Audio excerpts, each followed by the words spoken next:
கர்த்தர் உங்களையும் என்னையும் அழைத்திருக்கிறார். சத்தமாமேன்னு சொல்லுங்களேன். நீங்களும் நானும் அழைக்கப்பட்டவர்கள். ஆமேன்னு சொல்லுங்க. இந்த உலகத்துல எத்தனையோ கோடி ஜனங்க இருக்கும்போது கர்த்தர் உங்களையும் என்னையும் ஊழியத்திற்கென்று செலக்ட் பண்ணியிருக்கிறார். நான் சொல்லுவேன், இன்னைக்கு மனுஷங்க நோக்கத்தை மறந்து வாழ்ந்து கொண்டிருக்கிறோம். யோசிச்சு பாருங்க. ஒரு 5 ரூபா பேனா இல்ல ஒரு 10 ரூபா பேனாவோட நோக்கம் என்ன நீங்க நினைக்கிறீங்க? மெயின் நோக்கம் என்னதான்? எழுதணும். இன்னைக்கு நம்ம மெயின் நோக்கம் என்ன தெரியுமா? சாப்பிடணும், இல்ல தூங்கணும், மொபைல் நோண்டணும், டிவி பார்க்கணும், வேலைக்கு போகணும், ஊர் கதை பேசணும், உலக கதை பேசணும், பர்ச்சேஸ் பண்ணணும், ஷாப்பிங் போகணும், கல்யாணத்துக்கு போகணும், சாவுக்கு போகணும், இப்படி எல்லாத்துக்கும் போகிறோம். ஆனால் ஆத்துமாதாயத்தை மட்டும் செய்ய மாட்டோம்.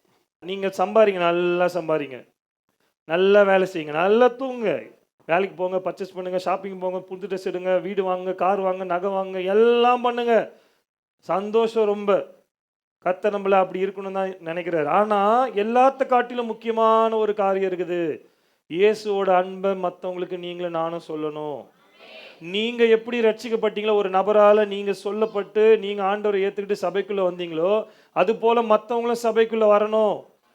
சத்தமாமேன்னு சொல்லுங்களேன். ஊழியம் செய்து ஒரு பெரிய பாக்கியம். பக்கத்துல பார்த்து சொல்லுங்க, ஊழியம் நீ செஞ்சனா உனக்கு அது பெரிய பாக்கியம்.